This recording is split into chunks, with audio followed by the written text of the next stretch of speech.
Oh yeah. I feel so short.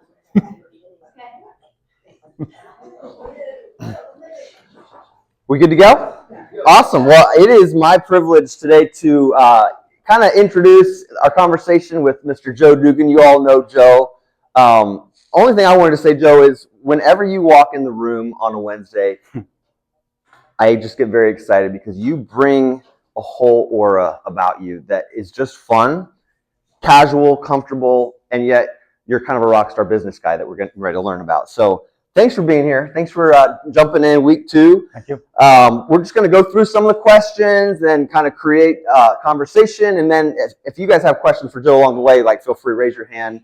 The goal is conversation today. So Joe, starting out, when someone asks you what you do and you can only answer in one sentence, how would you answer that? We are a specialized housekeeping service that assists property owners with their short-term rentals. Nice. Excellent. Short-term exclusively, primarily? Commercial as well, but okay. Airbnb is where you can find a niche because it's an owner who might just be getting started and they don't realize it's a whole business. Mm-hmm. Sometimes they just expect passive income, like I'm going to take a step back, something Shannon was mentioning. Mm-hmm. But they don't realize that can lead you to being unsuccessful. And you've got to pay usually like HOA fees and property taxes, and people have mortgages. And if you don't do it the right way, you're going to lose money. And so everything from setting the property up to marketing it properly to making sure you have the right type of comforts without being overboard. It's a balance and it's important. So Nice. I can bring that to the table for everybody. Nice. Okay. What led you to what you do today? So during COVID, most of us were out of work. I was out of work. And a friend of mine called me and said, "Hey, would you mind helping me clean my house?" Mm-hmm. She has 3 kids. They homeschool, and she just needed help, laundry, cleaning with the kids. You know how it is. So I was in South Daytona living at the time, and drove to her house in Palm Coast 3 days a week Nice. for not a lot of money. And so she referred me to all of her homeschool mom friends, and eventually my roommate was helping me clean houses up in Palm Coast. Nice. 6 days a week. Nice. And I guess it just kind of, I never would have expected to be a cleaner. I don't even clean my own house. Nice. Nice. It's funny, but I don't. Even today, before I started a housekeeping company, I don't clean my house. I'll have someone come in. I'll call Jen for a one time a month type of deal. But I never would have considered, and now just taking that opportunity, doing my best, kind of has turned into something I never would have expected. Nice. Awesome. Awesome. Curious on your name of your company. So it's not Joe's Cleaning Service. Right. What's your name? So I was just cleaning houses. We're a JD diversified service. Yeah. And so I wanted to find something that was not nichey, not cute, very professional, that would demand respect in the Airbnb industry. So I became official in 2021. And that's when I created the name, the LLC, the insurance, started cleaning Airbnbs. And I saw right away the niche of the Airbnb market was not just cleaners.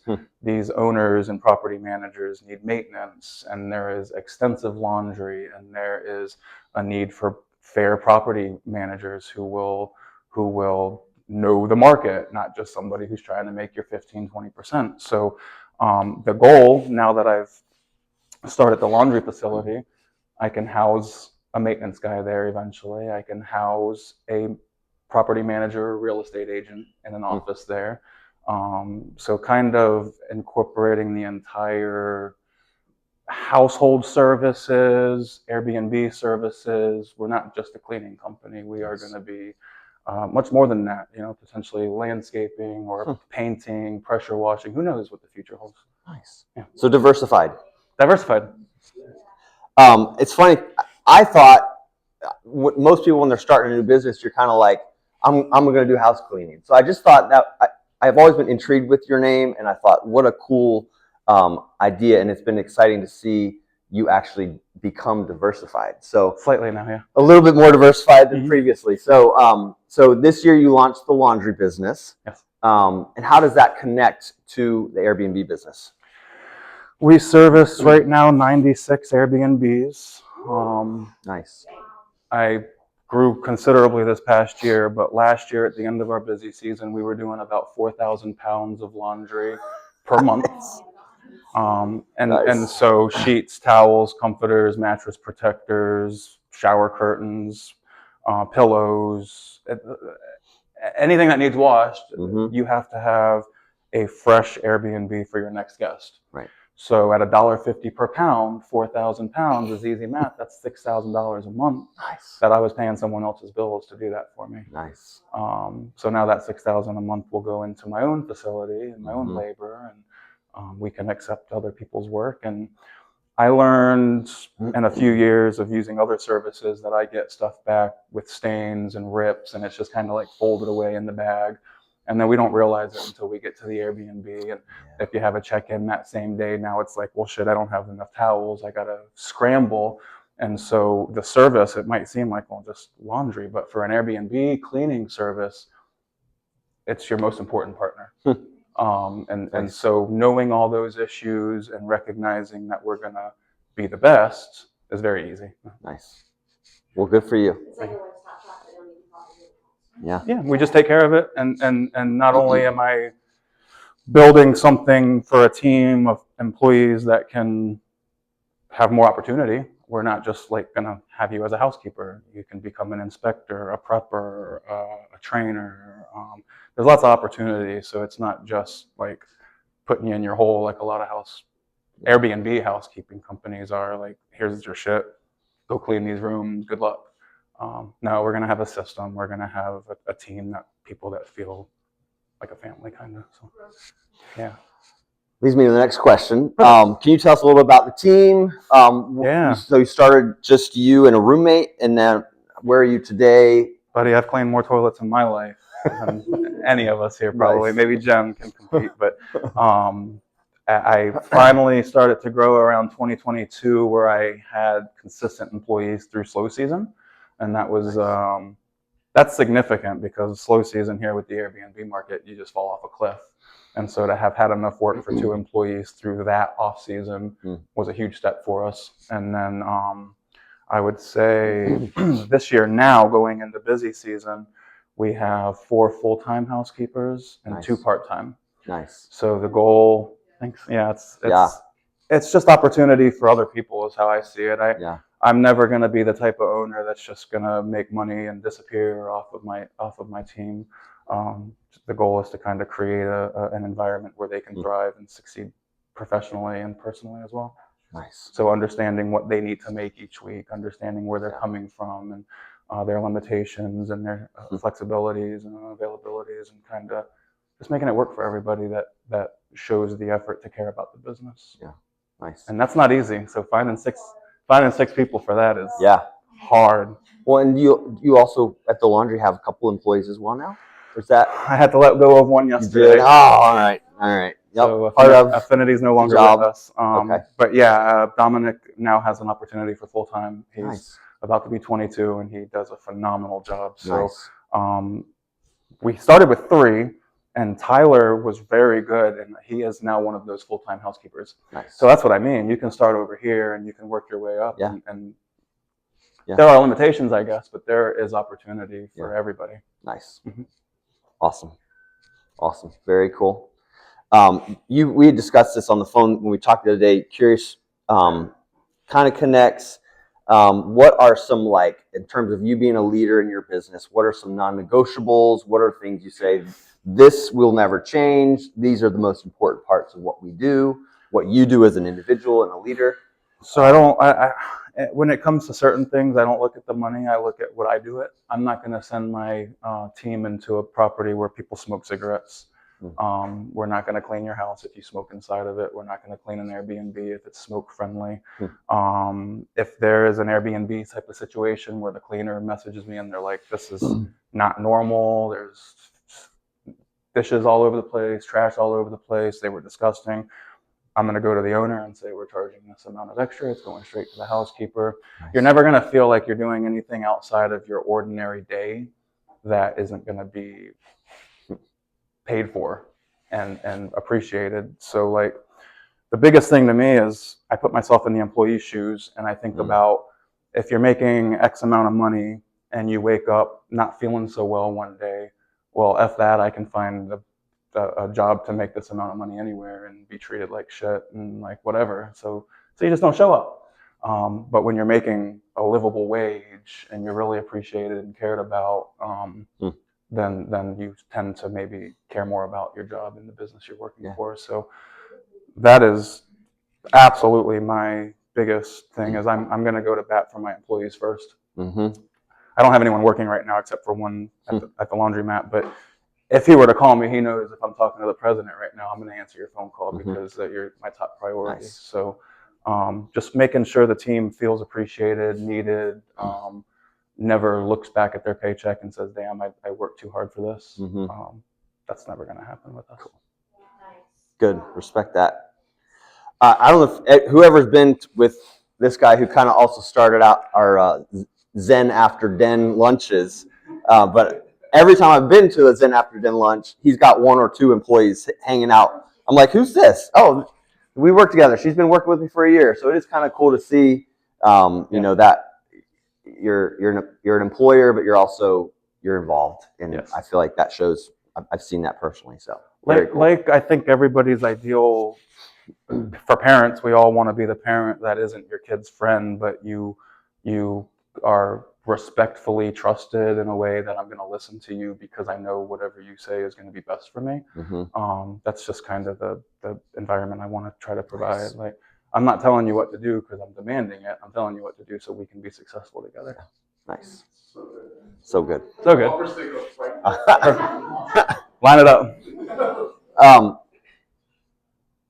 I don't know if this is a question or just a statement. I think it's going to turn into a question, but I don't know. I feel like I don't have any employees. I don't know if there's some of us in the room who do have employees. Who here actually has employees that they work for them? Awesome. So a lot of us are solopreneurs. I just want to acknowledge to step out and say, I'm going to hire and be responsible for someone else's livelihood is a big deal. And not only that, but yeah, I mean, it's scary. I'm talking with a relative right now who wants to get into real estate, and I'm like, yeah, we can do this. Oh my gosh, can we do this? I don't know, you know? So one, props to you that you've done that, you've built it, but also not only that, but now you started round 2 of the diversified, and that entails risk, that entails investment, that entails we're not going out to eat tonight because we got bills to pay on the laundry place tomorrow, and you're building. And I just want to say it's exciting. It's very exciting to watch you grow. I think that's one of the things we all love about the group is we celebrate when there's big growth. And I feel like ever since you've come, it's been growth. So no question. Congrats to you on that. Well, thank you all for the guidance and the motivation. And, you know, when I started the cleaning business, I remember telling somebody, whoever it was, that I'm never going to have employees. That's just too much. Yeah. And then the more I cleaned, I was like, I can't do this into my 50s, 60s. Right. Yeah, there's no way. I wouldn't be doing it still. Yeah. But to have been able to create a system that allows others to thrive is very nice. Very cool. Your brain is very inspiring, and it's cool to Thank you. talk to you and see what your vision is, but it doesn't stay a vision. Like you actually do it. Physical, and that is really yeah. Inspiring. Yeah. Really cool. It's kind of what we all want to do and be. So good job. So side point, my life used to be a roller coaster. I didn't have any stability in my childhood, and so I learned through a couple modalities like stretching and breathing techniques that people with the highest highs have the lowest lows. Yeah. And so I try, and when you see me just kind of like my calm demeanor, it's because I'm trying to make sure that my life stays more like this, because I can't do this. It's just chaos. So that's That's kind of what you see. It wasn't me. I had to very much learn how to do this. Okay, this is a little side trail. We got to hear about the beard. Has the beard always been around? What's the source of the beard? Can you give a little background? We talked about this. And he's going to poke it. So when I ran for city commission in 2018 for Ormond, I almost won. I ran on an environmental platform. If you guys are familiar with Granada, the main thoroughfare in Ormond, it used to be called the Ormond Forest. It was just overhung oak trees when you would come around where the Wawa is right now. Well, they tore it all down for a Wawa, and it pissed me off. And I worked at a small bank right before COVID, and people were fired up in the community. It's just how it was. So I went and went to a meeting, and they were like, "Dude, you'd be great to like run for a commission seat, and we have other people that are going to run, and we'll form a group, and we'll try to oust all these other jerks." And so it didn't work, but I lost by 13% to a 15-year incumbent, which Nice. as a first time, no idea about politics, I was very proud of. But then I noticed for months after, I would try to pump gas in Ormond, and people would come up to me and try to talk to me about politics, and I just didn't care anymore. I would like a shave 2, and I'd go to the barber, I'd say beard 2, top 2, faded into a 1. I was like shorter than yours a little bit, Billy, but super simple. And so I started growing it out, and now I don't get noticed. It's been a while, but I'll see people from back then, and they don't even recognize me. So it did its job. This is actually Joe's disguise. Yes. Disguise Joe, which is pretty cool. Natural disguise. Any future political ambitions? Never. Never again. Not a chance. Okay. Not a chance. I learned a lot, though. I tell you, I do recommend it for people. If you have an opportunity and a platform, that's just one of those things that goes towards opportunity. Like, I don't think I could run this business if I didn't have that experience. Public speaking, they threw me in the fire, man. I had to debate in front of 300 people at the Ormond Elementary School, and the whole freaking cafeteria was full of people or whatever it was. Yeah. And I'm up on the stage with one person, and it was terrifying. So like, step out of your comfort zone. And I didn't expect to start a business at that point. I was a banker. So you never know. You just never know. Nice. So impressed with your whole story. I know, this is so good. Yeah. I feel like you skimmed over a lot, but we'll get there. All right, so back to questions. What part of your job, your business actually lights you up? What do you enjoy the most? What are your strengths that you're good at that you love doing? Organization. Sorry. That's all good. Like now with so many employees, keeping everything organized, making sure housekeepers are on properties they're comfortable with, working around all their lives, making sure that clients are taken care of. I handle still all the invoicing and the payments and the HR, and so just a lot to be organized. And I feel like people in the industry that I talk to, other housekeepers that do Airbnb work, they approach me, so I have conversations with them, and it's almost kind of like they look up to me in a weird way. Nice. Because I show them the resort cleaning app that I use. I'm like, look, this takes so many hours off your week for very cheap, just to integrate all your calendars instead of having to communicate so much with the owners when there's a cancellation or something. So like different aspects of how I've broken up the job, instead of one cleaner going in with all the linens and all the stock supplies and having to do everything. We break it up, and there's positions. And so I think probably, what was the question? Just kind of, what's your favorite part of your job? Organization. Where you know you're like, I'm in the flow. I'm grinding to do what I do best. Honestly, I hate sitting at a desk, but out in the field, being able to put aces in their places is what I call it. Nice. Making sure that the people that are going to do the best job are doing what they should be doing. Personnel, I don't know what you call it. Yeah, That's what I do. managing people, which is one of the hardest things to do. It's very challenging. But again, it goes back to the point of respect and professional respect. Like, I'm not going to put you in a position to fail. So let's get through this day. Let's have a good day, and then we'll go have lunch. Awesome. Zen after den. Yeah. Very cool.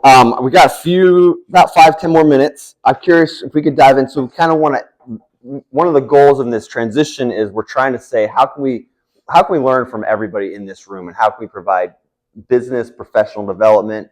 I'm curious, is there any one thing, I know we talked about this a little bit, but like here's one belief, system, decision, piece of advice that has changed how you operate, or maybe has been how you always operate and it just works. Yeah, I think building a team of people that know you as a leader. Mm-hmm. We all make mistakes, but just being kind of like trustworthy. I know the business. I try to get to know the people that are working with me to understand what's going to be best for their situations. Just investing in your people and making sure that when you start building, you maintain those morals and ethics. Because if I think it would be difficult to like hire a few people and then go back and be like, oh no, we're going to do it a different way now. So just kind of from the beginning, treating everybody as humans and as a part of a team, and not just a number employee that needs to hurry up and get shit done. That's probably the foundation. Nice. Everything else just kind of happens. I don't know. It's like this. I just talk. I don't know. Good. Last question. One of the last questions I have, at least, is any current challenges? Anything as you're trying to grow? What's the hardest part right now? So everything kind of up to this point has just come from word of mouth for my housekeeping service. I get owners that are like, oh, I gave your number to my friend. They've got some properties.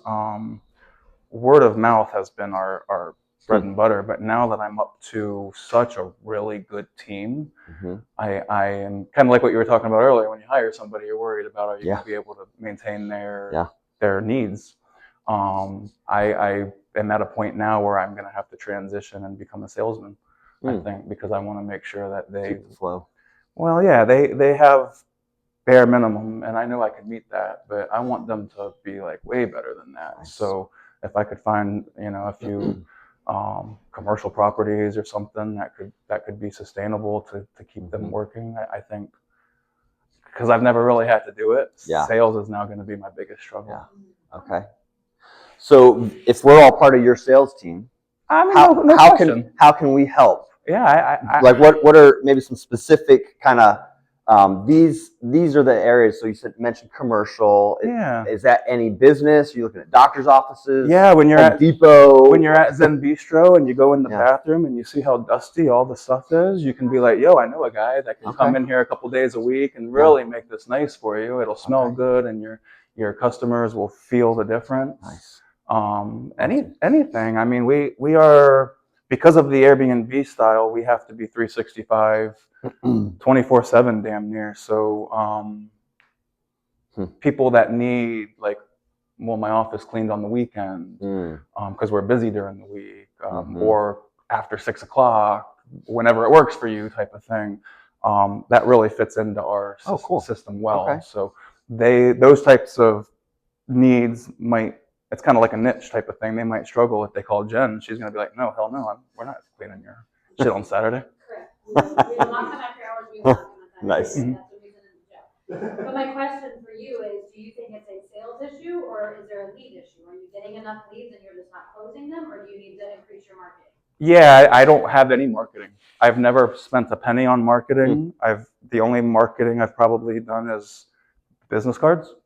So from experience, word of mouth will get you so far. Yes. Because you only have so many people talking about you. But at some point you do have to start investing in marketing. In our industry, the standard is 5% just to stay where you are, 8% for gross, 10% for aggressive growth. So it just depends on what you want to do with your business. That's right. And so I find a little more difficult because you would market to Daytona and everybody that lives here.